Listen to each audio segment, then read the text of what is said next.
더불어민주당의 문재인 후보 그리고 국민의당 안철수 후보 간의 지지율 격차가 빠르게 좁혀들고 있는 양상 때문에 두 후보 진영이 유난히 좀 신경전이 치열한 요즘이 아닌가 싶은데요. 전반적인 대선 국면과 관련된 얘기를 세 당을 대표하는 분들을 모시고 오늘 대담으로 이어가려고 합니다. 세 분 먼저 소개해드리겠습니다. 더불어민주당의 이철희 의원 나오셨습니다. 안녕하십니까? 네, 안녕하십니까? 예, 자유한국당의 이양수 의원 모셨습니다. 어서 오십시오. 예, 안녕하십니까? 예, 그리고 국민의당 김경진 의원 나오셨습니다. 안녕하십니까? 안녕하십니까? 예, 세 분 더 인사 나누시고요. 안녕하세요. 안녕하십니까? 예, 시간이 많지 않기 때문에 좀 밀도 있는 토론을 위해서 제가 가급적 개입을 안 하겠습니다. 세 분이 이슈에 대해서 말씀을 좀 나눠주시면 좋을 것 같습니다. 일단 가장 뜨거운 관심사입니다. 이철희 의원과 김경진 의원의 관심사가 아닌가 싶은데 여론조사가 상당히 급변을 해서요. 안철수 후보의 급상승 때문에 문재인 대서론이 흔들리는 것 아니냐 이런 이제 분석들이 나오고 있는데 상대적으로 좀 고무되어 있을 것 같은 분위기에 김경진 의원께서 먼저 말씀을 좀 열어주시죠. 고무까지는 아니고요. 예. 여전히 이제 더불어민주당 문재인 후보가 앞서가는 것으로 지금 읽힐 수 있는 징표들은 많고요. 예. 다만 이제 저희들은 큰 틀에서 이제 전체적인 흐름이 안철수 후보에 대한 지지의 동력이 생겼고 이 동력이 최근에 탄력을 받아서 나가고 있다. 이런 정도로 대체의 흐름을 읽고 있습니다. 그러면 예.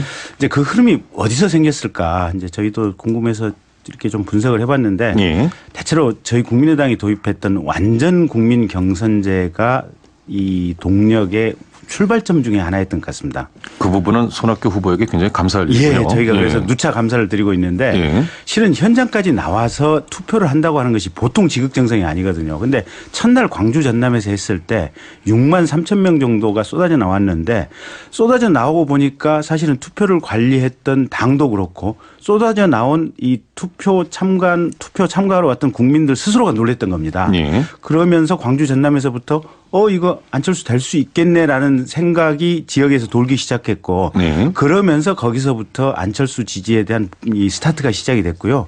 저만 해도 이제 저희 지역위원회만 해도 단체 카톡방이 있는데 여기저기 전화하자. 예. 참가하라고 타 지역에도 얘기를 하자. 이제 이런 게 이제 막 이렇게 붕업이 돼서 시작하더라고요. 이제 그게 첫 번째 출발점이고 두 번째는 공교롭게 그즈음해서 문재인 후보 아드님 문제가 다시 이렇게 언론 위로 수면 위로 쏟아져 나왔거든요. 이게 채용 특혜 의혹을 말씀하시는 거죠? 그러면서 그 20대 젊은 층들에서 이 인터넷상에서 이게 마음이 좀 어떤 상당히 좀 변하고 있다. 예. 그런 기류가 감지가 되고 그 두 가지가 겹치는 상황에서 민주당 당내 경선에서 안희정 후보가 대체로 빠지고 안 된다라는 것이 명약관화해지면서 그냥 문재인 후보가 될 수밖에 없다라는 예. 당내 경선의 기류가 읽히면서 안희정 후보를 지지하려고 했던 흐름들이 안철수 후보에게 동시에 가까이 오면서 예. 이 삼박자 때문에 좀 저희가 상당히 좀 상승 기류를 타고 있지 않나 싶습니다. 상당히 그 자당 소속 의원치고는 냉정한 분석을 좀 해주셨고요. 예.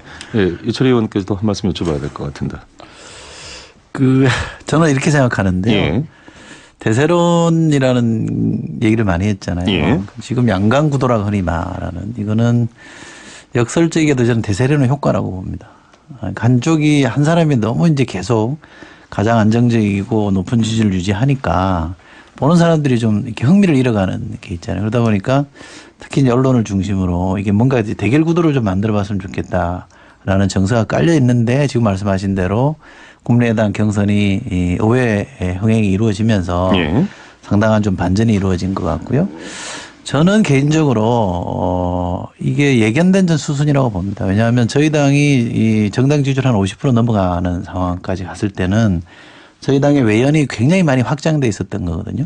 그러면 이 확장의 요인들이 사실은 뭐 안희정 지사의 힘이 바가 큰데 예. 이 안희정 지사가 당내 경선에서 지고 나면 이분들이 약간의 허탈감을 가지는 건 당연하단 말이죠. 그러면 일시적으로 이탈하는 것도 저는 충분히 있을 수 있는 일이고 문제는 저희 당이나 문재인 후보가 저희 당을 지지했다가 심리적 허탈감 때문에 좀 빠져있는 이분들을 다시 어떻게 견인하느냐 예. 흡수하느냐 이게 숙제인 것이지 결과적으로 다른 흐름 때문에 뭐 양강이다 아니다 이런 데도 저는 현혹될 일은 아니라고 보고요. 저는 개인적으로 이번 대선의 독립 변수는 문재인 이지 안철수 후보는 아닌 것 같다. 안철수 후보는 종속 변수다. 여전히 독립 변수는 문재인 후보다 저는 그렇게 봅니다. 예. 예. 상대적으로 좀 소외감을 느끼시는 것 같습니다. 예. 예. 괜찮으시죠? 예. 네, 아니, 물론입니다. 예. 그럼에도 불구하고 홍준표 후보는 상당히 강한 자신감을 피력하고 있습니다. 결국 구도는 좌파와 우파의 대결이 될 것이다. 이런 자신감을 피력하고 있는데 어떻습니까? 지금도 유효한가요, 분위기가? 예, 현재 그 홍준표 후보 그리고 자유한국당이 가지고 있는 여론조사 결과를 보면 사실 좀 상당히 비관적이죠. 예. 하지만 이제 대선 국면으로 접어들었습니다. 이제 30여일 정도 남았는데요. 이제 그 집권을 연달아 두 번이나 한 보수 정당으로서 보수 적장자로서 이제 힘을 좀 보여줄 기회가 이제 다가오는 거라고 생각합니다. 예. 그동안 사실 그 박근혜 대통령과 최순실 사태 이런 거를 통해서 뭐 소위 문재인 후보로부터 적폐 어떤 그 세력으로서 청산 대상으로 이렇게 공격을 많이 받았잖아요. 예. 그런데 박근혜 대통령이 탄핵되고 구속됨으로써 사실은 적폐 청산이라고 하는 구호가 잘 먹히지 않는 이제 구도가 되었습니다. 예. 이제 새로운 당의 대통령 후보로서 홍준표 후보가 됐고 이제는 새누리당이 두 번의 집권을 했던 그 노하우라든지 그동안의 보수 정당의 힘 그리고 전국적인 그 당의 조직 이런 것들을 활용해서 예. 이제 본격적인 선거 운동에 들어가면은 저는 어느 정도 지지율을 다시 회복하리라고 보는데요. 예. 그렇게 되면 전체적인 구도에 있어서 보수가 외연 확장을 시도하면 할수록 아마 안철수 후보가 좀 더 힘들어지게 될 겁니다. 예. 그런 것들 때문에 안철수 후보라든지 그리고 바른정당의 유승민 후보 그리고 우리 홍준표 후보 이런 세 분들의 아마 경쟁이 좀 더 치열해질 것으로 보고 그런 치열한 경쟁을 통해서 중도와 보수들이 외연을 확장하게 되면 예. 자연스럽게 진보로 대변되는 민주당의 그 세력이 축소될 수밖에 없는 그런 상황이 오겠죠. 예. 그렇게 되면 3자 대결로도 얼마든지 가볼 수 있지 않겠는가 하는 것이 제 생각입니다. 예, 글쎄요. 이 최근에 여론조사를 두고 일단 3당이 가지고 있는 뭐 분석이랄까요, 정세 판단 이 부분을 제가 짧게 여쭤봤습니다. 좀 이제 꼭 짚어야 될 부분들 하나씩 짚어보도록 하겠습니다. 최근에 양강구도 여론조사에 대해서 더불어민주당에서 문제 제기를 좀 했습니다. 있지도 않을 구도를 놓고 이렇게 하는 것이 여론 왜곡 아니냐. 이건 문제 있다. 이런 문제 제기를 했습니다. 전병환 본부장이 저희 시선집중과의 인터뷰에서도 이 부분 상당히 시간을 할애해서 반론을 제기하고 그랬었는데요. 이철희 의원님도 동의하십니까? 어떻습니까? 저도 뭐 여론조사 회사에 있어 본 사람이라 예. 여론조사의 어떤 방법론이라 그럴까요? 어떻게 실시를 했는지 어떤 의도를 했는지 이렇게 질문지를 보면 상당히 읽히기 때문에 좀 예민하게 보는 편이긴 합니다만 저는 개인적으로 조사 데이터는 데이터대로 정직하게 읽는 게 맞다라고 보는 예. 입장이고요. 다만 특정 진영에 있을 때는 어떤 여론조사가 굉장히 억울하게 이건 좀 너무 심하다 이렇게 다가오는 것들이 가끔 있습니다. 예. 그런 걸 아마 이제 문재인 후보 쪽에서 캠프 쪽에서 알겠습니다. 얘기한 걸로 보고요. 예. 하다가 지친 것 같아요. 예. 처음에 한 번 나왔을 때는 이게 선관위에 이제 문제 제기하겠다라고 했다가 같은 결과가 한 4번쯤 나오니까 예. 이제 더 이상 그 얘기 안 하시는 것 같더라고요. 보니까. 그렇군요. 제가 짧게요. 한 30초씩 답변을 좀 들었으면 좋겠는데요. 먼저 대세론 관련해서 이철희 의원께 좀 여쭤보겠습니다. 네. 뭐 대세론을 어떻게 뭐 이제 아까 여론조사와 관련해서는 또 전문가적 식견도 있으시니까요. 흔히들 대세론 하면은 후보가 정당 지지율을 좀 견인할 때 다시 말해서 정당 지지율보다 후보의 지지율이 더 높을 때 이게 이제 대세론이라고 하는데 지금 문재인 후보의 경우에 그에 부합하는가 때문에 이게 흔들릴 여지가 있다 이런 반론이 있거든요. 어떻습니까? 대세론하고 정당 지지율하고 이렇게 딱히 연동돼 있는 건 아니고요. 예. 저희는 당내 경선이 이재명 후보와 문재인 후보와 안희정 후보 다 각기 색깔이 다른 이른바 삼색 경쟁을 했기 때문에 이제 당의 정당의 지지율이 극대화될 수밖에 없었던 예. 거잖아요. 그럼 이게 조정기를 거쳐서 원래 안정적으로 문재인 후보가 가지고 있던 지지율에 더해서 얼마만큼의 이 표가 더 많이 올 거냐 이게 관심이라고 저는 보고요. 저는 더해지고 있다고 생각하고 예. 이거는 문재인 후보 다자구도가 아니라 3자 대결이냐 가상 대결이냐 할 때 보면 늘어나고 있는 거거든요. 그러니까 예. 저는 충분히 저는 그 문제는 별로 없다고 생각합니다. 그렇군요. 김경진 의원께는 제가 이 질문 드리겠습니다. 앞서 이제 안희정 후보가 경선에서 패배하면서 그 표가 흡수된 측면이라든가 이제 이런 말씀도 하셨고요. 또 갈 곳을 잃은 그 보수표의 일부가 여론조사에서 안철수 후보 쪽의 지지층으로 좀 나타나는 것도 분석이 되고 있는데 자, 이것이 일시적인 표 쏠림이냐 아니면 안정적인 실질적인 유효 득표로 갈 수 있을 것인가 회의적인 시각도 좀 많더라고요. 역시 30초 정도로 좀 정리를 해 주시면요. 저는 실제 투표소에 들어갔다 나오면 예. 훨씬 더 나올 거라고 봅니다. 그러니까 유효 득표는 지금 수치보다도 훨씬 더 나올 거다. 왜냐? 예.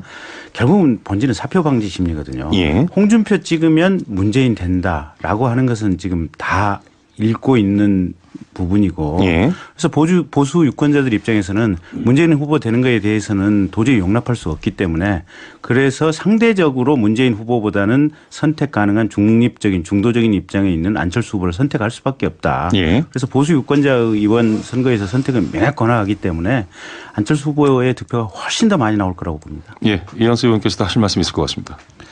글쎄요, 이제 지금 대세론과 관련해서 좀 한 말씀 드리면요. 예. 과거 이회창 후보 같은 경우는 대세론이 맞았습니다.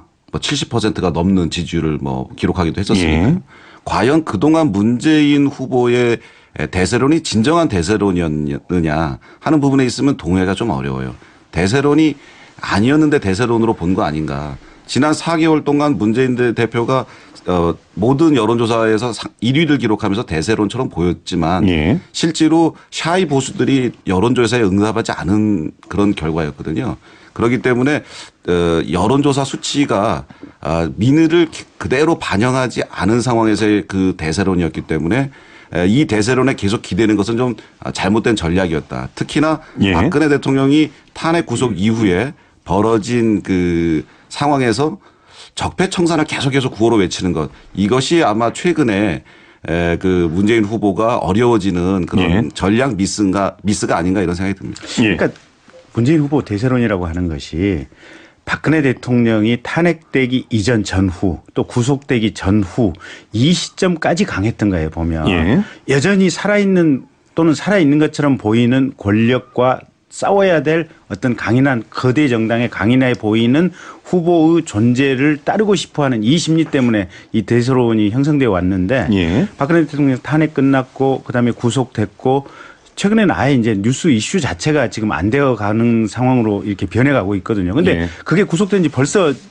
불과 지금 6, 7일 이것밖에 안 되는데 지금 국민들의 뇌리 속에서 이렇게 지워져 가고 있는 이런 상황이다 보니까 한 4개월 남짓 됐던 대세론이라는 것이 소멸되는 것도 순식간이다 이렇게 보고 있습니다. 예. 그런데 제가 한 말씀만 좀 보태면 예. 안철수 후보도 지금 굉장히 그 기대를 너무 크게 갖고 있는 것 같아요. 예. 왜냐하면 안철수 후보, 그러니까 우리가 선거를 할 때 중요한 것이 그 명분과 세력이거든요. 예. 그러니까 시대 정신을 얼마나 담은 명분이 있어야 되는가 하는 거하고 그 다음에 얼마나 많은 세력을 확보했느냐. YS가 옛날에 정치는 머리로 하는 게 아니고 머리수로 하는 거다 그런 얘기도 했잖아요. 예. 그런데 국민의당 같은 경우에는 지금 현재 국회의원 숫자가 굉장히 적어요. 그리고 전국의 각 그 시군별로 과연 다 지금 그러니까 당원 협의회가 구성되어 있느냐 하면 또 그렇지 않거든요. 예. 세력 면에서 상당히 뒷받침하지 못하고 오히려 지금 공중전 위주의 전략만 활용하고 있기 때문에 예. 이것이 선거일이 다가가면 다갈수록 조직표들이 힘을 내기 시작합니다. 예. 그런 차원에서 지금의 그 여론조사에 너무 안주하는 것도 국민의당으로서는 잘하면 패착이 될 수 있다 이런 생각을 해봅니다. 예. 근데 지금 여론조사가 안철수 후보가 이게 뭔가 좀 완전히 판이 달라졌다 이렇게 말할 정도인지에 대해서는 좀 회의적인 거고요. 예. 일종의 이제 어부지리를 누리고 있는 거 아닙니까? 우리가 지금 문재인 후보는 상수로 존재해 왔던 것이고 거기에 대항마를 반기문에서 찾다가 또 황교안에게 찾다가 안희정에게 찾다가 지금 안철수로 간 거 아닙니까? 그러면 우리가 냉정해 봐야죠. 그러니까 숫자는 수치대로 봐야 되는 것은 맞다고 봅니다만 문재인에 대한 지지는 적극적으로 문재인이 하고자 하는 바에 대해서 문재인이 말하는 새로운 대한민국에 대한 동의들을 가지고 지지하는 것이라고 하면 예. 안철수 후보에 대한 지지는 아직 그까지 안 나가 있는 거잖아요. 그럼 문제는 안철수 후보가 얼마나 안철수에 대한 적극적 지지를 만들어내냐에 대한 고민을 해야 되는데 이게 숫자에 좀 취해 있는 것 같아요. 숫자에 취해가지고 예. 야 드디어 양강구도다. 드디어 문재인 대세론이 무너졌다. 이렇게만 접근하는 거는 알겠습니다. 흐름 자체를 쫓아가는 거거든요. 이렇게 그래서 하면 아니, 재경협에 비춰볼 때 제가 보기에 쓸데없는 긍정적 결과는 안 나올 예, 겁니다. 뭐 이야기는 이 정도 해도 될 것 같습니다. 네. 예. 다만 말씀을 듣고 보니까 서로 타당 후보를 상당히 염려해 주시는 느낌은 있는 것 같아요. 예. 감사합니다. 광고를 듣고 말씀 이어가겠습니다. 예. 시선 집중에서는 더불어민주당의 이철희 의원, 자유한국당의 이양수 의원, 그리고 국민의당 김경진 의원 세 분 스튜디오에 직접 모셔서 토론 이어가고 있습니다. 시간이 워낙 짧기 때문에 대선 기간이 후보 검증에 대한 얘기가 좀 많이 나오고 있습니다. 또 이런저런 논란도 좀 불거지고 있는데 아무래도 이제 1위를 달리고 있는 후보다 보니까 문재인 후보에 대한 공격이 좀 많은 것 같기는 하고요. 최근에 뭐 알고 계신 것처럼 아들의 취업과 관련된 특혜 의혹이 있는 것 아니냐. 또 노무현 전 대통령 사돈 음주운전과 관련해서는 당시 민정수석 시절에 은폐했던 것 아니냐. 그리고 또 이원주 의원이 탈당을 하면서 패권주의 여전히 있는 것 아니냐. 이제 이런 논란들이 나오고 있습니다. 리더십과 이제 여러 가지 도덕성 문제에 휘말려 있는 상황인데요. 이철희 의원의 말씀을 먼저 듣고 시작해야 될 것 같습니다. 예. 어떤 점에 대해서 말씀드릴까요? 뭐 이를테면 이런 논란이 불거지고 있는 부분. 예.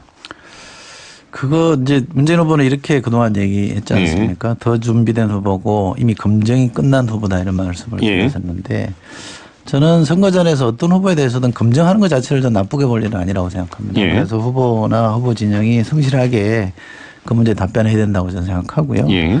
그런데 문제는 문재인 후보에 대해서 제기되는 의혹은 좀 과하다 저는 좀 억지가 있다라는 생각을 합니다. 그러니까 1등 후보이기 때문에 당연히 뭐 그런 요구가 나오겠지만 좀 과하다. 왜냐하면 이게 설명을 하면 제가 객관적으로 얼마나 객관적일지는 모르겠습니다만 보면 어떤 문제 제기를 했을 때 그게 답변을 하잖아요. 그럼 그 답변에 근거해서 재질문을 해야 되는데 답변은 상관없고 그냥 똑같은 질문만 계속해요. 이거는 검증이 아니라 일종의 정치 공세이고 이런 태도가 좀 네거티브라고 보기 때문에 그러지 않고 정말 검증하자.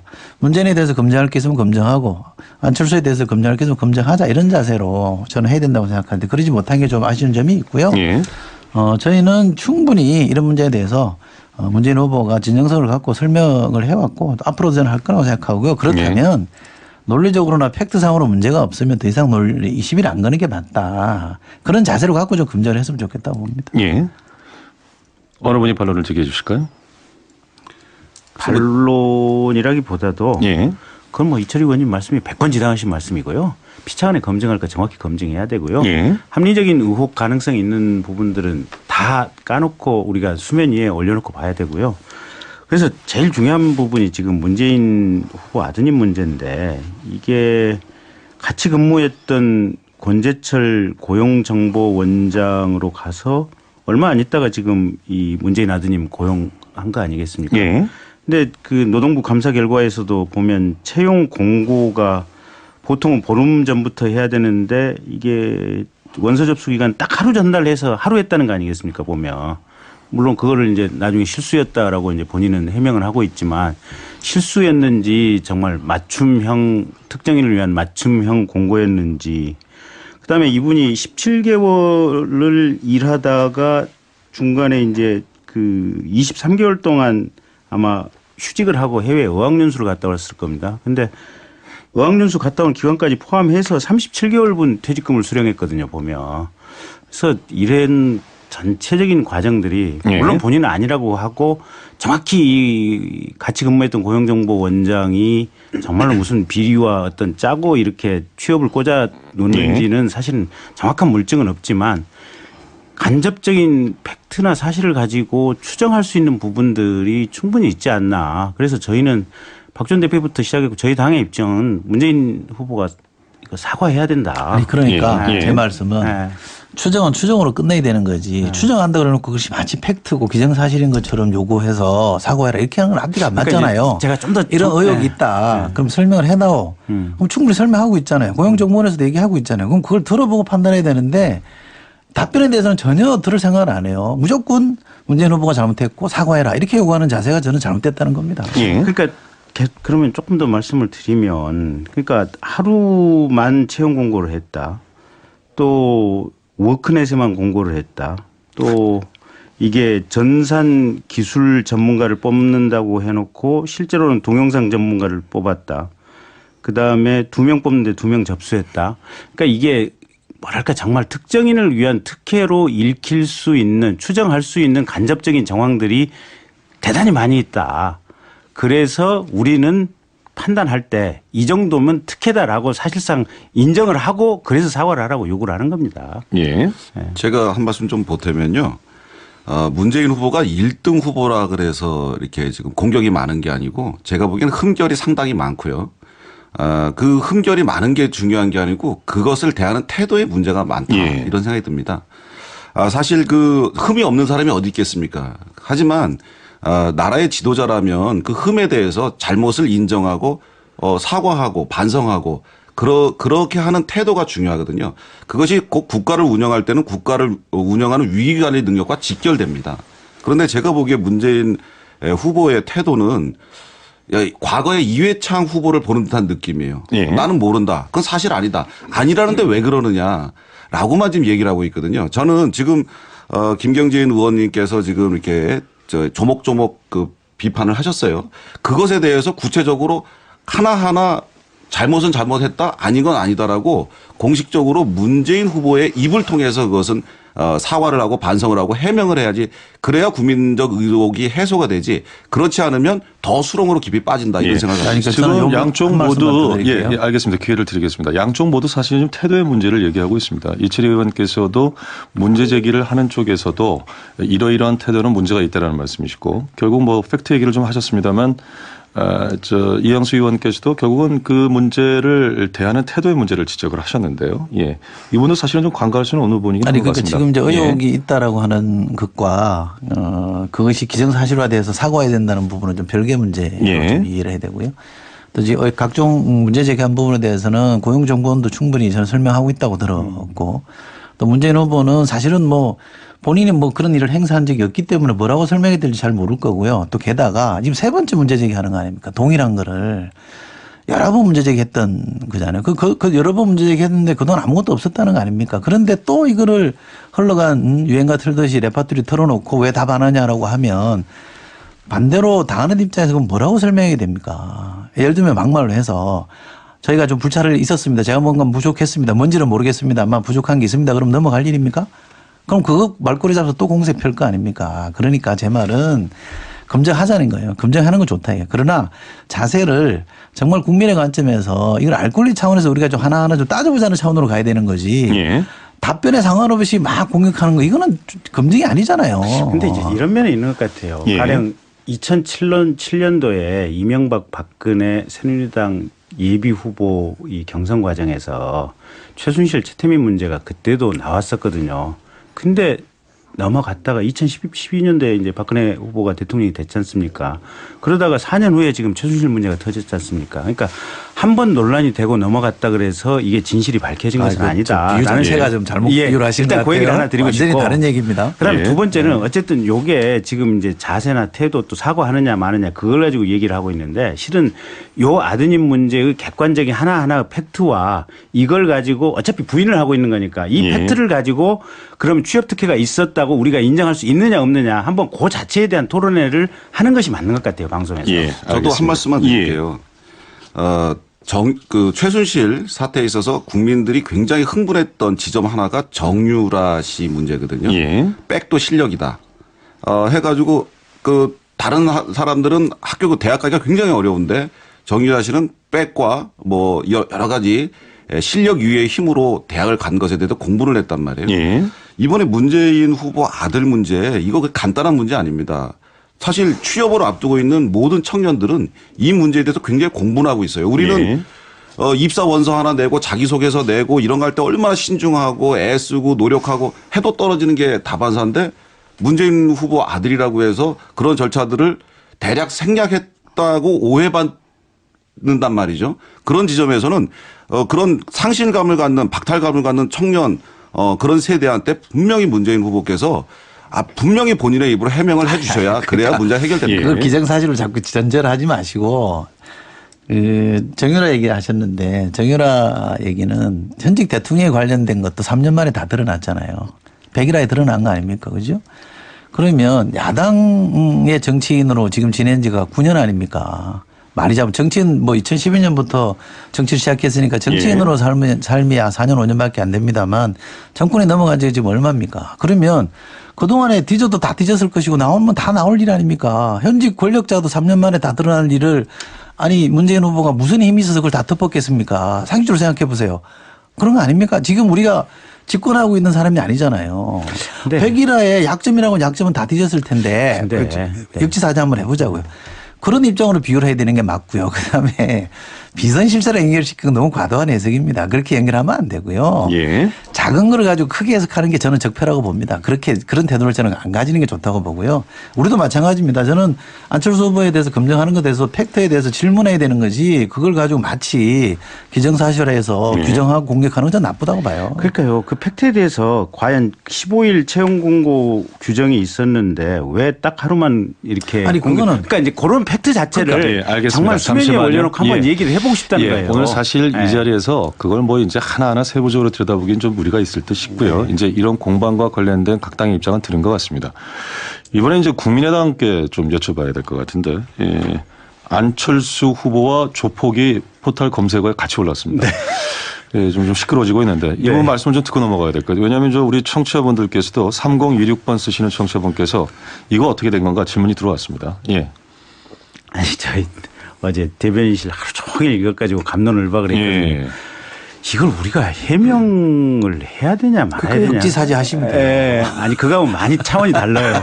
많이 차원이 다르고 가령 저도 이제 작년에 청문회 이후에 이제 얼굴이 많이 알려지면서 예. 어디 가더라도 사진을 찍자고 하는 요청들이 대단히 많거든요. 예, 뭐 정치인들이 그런 요구를 받을 때가 많이 있죠. 예, 하루에 뭐 적게는 한 20개, 뭐 많게는 한 뭐 100여 회까지 이제 사진을 찍는데 예. 찍자고 요구하는 사람이 사실은 누군지도 몰라요. 길거리 가다가 그냥 김경진 의원이시네요. 사진 찍자 그러면 그냥 그 자리에 서서 찍어요. 예. 근데 찍을 때 얼굴이 험악하게 생겼으니까 당신 조폭이십니까? 혹은 또 얼굴이 이상하게 생겼으면 당신 무슨 특정한 사이비 종교를 믿고 계십니까? 아니면 뭐 당신 사기 전과로 뭐 교도소 갔다 온 일 있습니까? 이렇게 안 묻잖아요. 예. 저에 대해서 정치인으로서 김경진에 대해서 팬심을 가지고 있고 저를 좋아하자고 해서 사진을 찍자 그러니까 사진을 찍는 거예요. 근데 예. 같이 사진 찍는 사람 중에 정말 무슨 정신 이상자가 있을 수도 있고 여러 가지 경우의 수는 수없이 많아요 보면. 예. 그래서 제가 볼 때는 이거야말로 조만간 문재인 후보에게 역풍이 불 거예요. 왜냐하면 문재인 후보가 찍은 사진이 안철수 후보보다 오히려 훨씬 더 많을 거예요. 그중엔 틀림없이 조폭이랑 찍은 사진도 있을 거고 사기꾼이랑 찍은 사진도 있을 거고 어디서 누구랑 찍은 사진이 뭐가 있을지도 몰라요. 이게 그래서 그러니까 어제 뭐 조폭이란 얘기예요? 아니 조폭인지도 아니죠. 몰라요. 예. 인지도 모른다. 조폭을 확인할 길이 없잖아요. 그 전주에서 그것도 그 단체가 뭐 확인해 준 거 아닌가요? 아니, 조폭 아니라고? 그것도 몰라요. 그러니까 그것도 몰라요? 3월 23일 날 전주에 있는 한 400명 정도가 모인 알겠습니다. 이건 뭐 자세하게 듣는 거고. 제가 보니까 지금 뭐 이철희 의원도 그러시고 이양수 의원도 그러시고 이 문제에 대해서는 뭐 크게 이렇게 문제 제기할 생각이 없으신 것 같아서요. 네, 일단 저는 뭐 이건 해프닝이라고 생각합니다. 해프닝이라고 생각하신다. 알겠습니다. 너무 봐주시는 거 아니에요? 이철희 의원님 생각을 보세요. 이철희 의원님 생각을 보세요. 뭐 사실은 각 당을 대표하는 가장 합리적인 의원분들 중에 한 분들이시기 때문에 뭐 이해가 충분히 되리라고 보고요. 이제 이양수 의원께 좀 여쭤봐야 될 것 같습니다. 홍준표 후보와 관련해서는 이른바 이제 지사 사직 문제 시점과 관련해서 계속 논란이 좀 되고 있는데요. 이분은 어떻게 보세요? 시간이 별로 없어서 좀 짧게 들어야 될 것 같습니다. 예. 그 지사직을 사퇴를 좀 미루고 있지 않습니까? 예. 그렇기 때문에 선거운동 제한이 좀 상당히 있는 거죠. 그런데 지사직을 사퇴하는 이유가, 사퇴를 미루는 이유가 지금 당장 사퇴하면은 그 지사 선거를 다시 해야 되고 그다음에 그 경남도에 또 지사를 나오기 위해서 그만으로 기초자치단체장 선거를 또 다시 해야 되고 선거 비용이 한 300억 정도 국민의 세금으로 든다라는 그런 이유 때문에 미루는 거거든요. 그래서 예. 저는 내년 지방선거까지 얼마 안 남았기 때문에 그 홍 지사의 판단이 옳다. 그래서 본인이 선거운동 제한이 있는 것은 본인이 희생을 감수하고 하는 거지 않습니까? 예. 그래서 이런 것들은 좀 따뜻한 눈으로 바라봐 줘야 되는 거 아닌가 하는 그런 생각을 가지고 있습니다. 아니 예. 근데 선거운동을 안 하셔야죠 그럼. 도장에 충실하시면 되죠. 우리가 이제 왜 선거운동을 하시면서 사퇴는 안 해요? 그렇죠. 우리가 보통 이제 국회의원 선거든 대통령 선거든 인사는 하고 어디든지 방문할 수는 있습니다. 그러니까 예. 지지 호소 하시던데. 선거법상 지지 호소만 하지 않으면 되는데 이번에 어디 가서 지지 호소를 하셨잖아요. 그래서 선관위로부터 경고를 받았어요. 예. 그래서 앞으로는 이제 지지 호소 안 하고 사퇴 시점까지는 인사만 하고 다니시는 걸로 이렇게 방침을 정한 것으로 알고 있습니다. 예. 그게 상당히 리스키한 게요. 누가 그 선거법 위반으로 고발을 하게 되면 경우에 따라서는 처벌받을 수도 있어요. 예. 이게 저희 국회의원 선거 해봐서 알지만 선관위에서는 경고했는데 고발되면 100만 원 이상 나오는 사건들이 왕왕 있거든요. 그래서 홍준표 지사도 사실은 그 덫에 걸릴 수도 있어요. 굉장히 조심하셔야 됩니다. 예. 역시나 타당 후보를 상당히 좀 오늘 뭐 계속 그런 분위기입니다. 세 분이 결정하실 수 있는 사안은 아닙니다만 세 분의 견해를 좀 듣고 싶은 사안이 하나 있습니다. 제가 보기에는 뭐 15초 정도씩밖에는 드릴 수 없을 것 같은데 안철수 후보가 끝장 토론 얘기했습니다. 그것도 어떤 메모라든가 이런 종이 없이 정말 국민들에게 정책 대기를 할 수 있는 어떤 수준의 토론을 하자라고 제의를 했고 아직까지 문 후보 측에서는 적극적인 태도는 보이지 않고 있는 것 같은데 뭐 대변하실 수는 없는 입장이시니까 각자의 의견을 좀 듣고 싶은데요. 그런 끝장 토론에 대해서는 어떻게 생각하시는지 이철희 의원부터요. 10여 초 드릴 수 있습니다.